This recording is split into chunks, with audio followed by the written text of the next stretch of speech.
안녕하세요. 2026학년도 대입, 그중에서도 특히 논술 전형에 관심 있는 분들 많으시죠?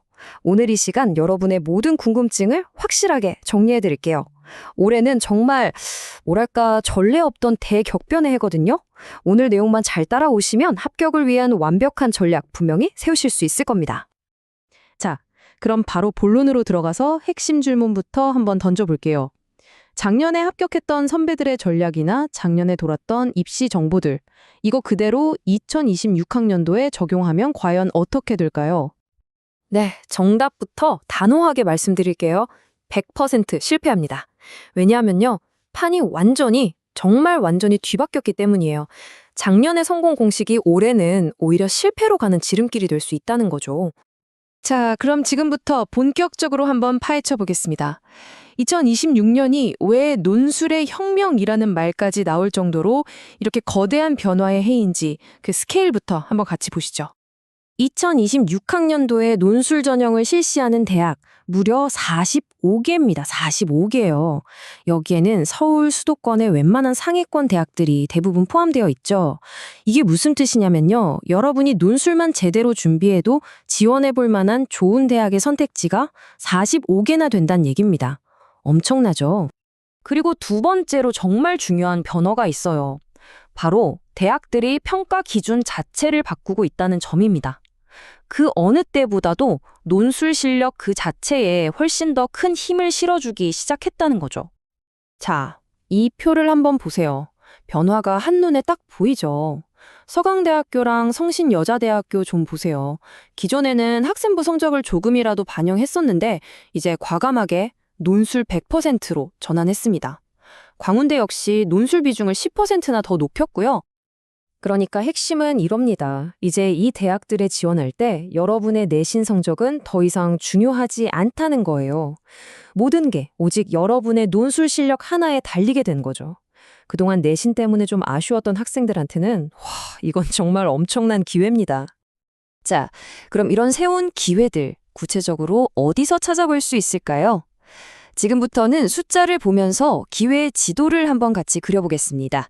전체적으로 선발 인원이 늘어난 만큼 여러분의 기회도 분명 커졌거든요. 2026학년도 논술 전형의 총 선발 인원 12,599명입니다. 작년보다 자그마치 389명이나 늘어난 숫자예요. 이 늘어난 389개의 자리만큼 여러분의 합격 가능성도 더 높아졌다고 볼 수 있겠죠? 이 그래프를 보시면 그 기회가 어디에 집중되어 있는지 확 와닿으실 거예요. 특히 강남대랑 국민대, 여기는 아예 논술 전형을 새로 만들면서 각각 359명, 230명이라는 어마어마한 인원을 뽑습니다.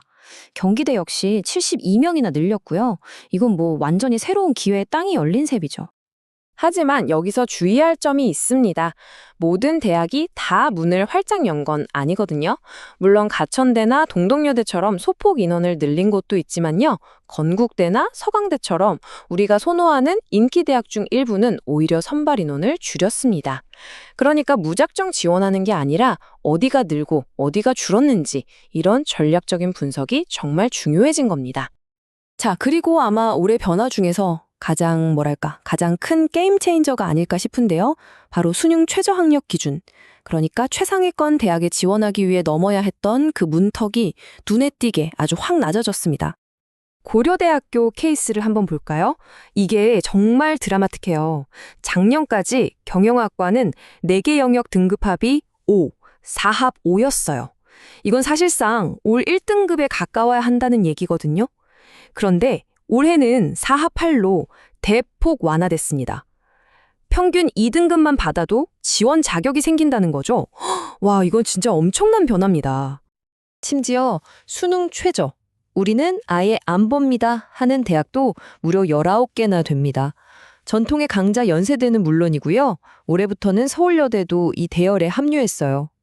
수능 특정 과목에 약점이 있지만 글쓰기만큼은 자신 있다 하는 학생들에게는 그야말로 새로운 길이 활짝 열린 겁니다. 그런데 여기서 정말 예상치 못한 반전이 하나 있습니다. 그 천하제일 논술대회라는 별명까지 있었죠. 수능 최저 없는 전형의 상징이었던 바로 그 한양대학교가 올해 처음으로 3합 7이라는 수능 최저 기준을 도입했습니다. 이건 정말 한양대를 목표로 했던 수험생이라면 반드시, 무조건 확인해야 할 가장 중요한 변수입니다. 자, 지금까지 이 모든 변화들을 다 살펴봤는데요. 그럼 도대체 이렇게 복잡한 상황 속에서 나한테 맞는 승리 전략은 뭘까요? 특히 많은 학생들이 고민하는 논술 올인 전략, 과연 나에게도 적합한지 한번 같이 따져보겠습니다. 지금부터 여러분이 논술 올인 전략을 써도 괜찮을지 스스로 한번 진단해 볼 수 있는 체크리스트 4가지를 드릴게요.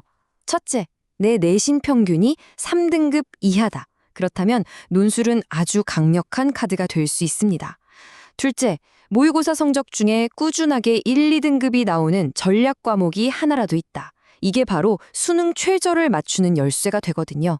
셋째, 5분 동안 딴 생각 안 하고 멈추지 않고 글을 쓸 수 있는 기본적인 글쓰기 체력이 있다.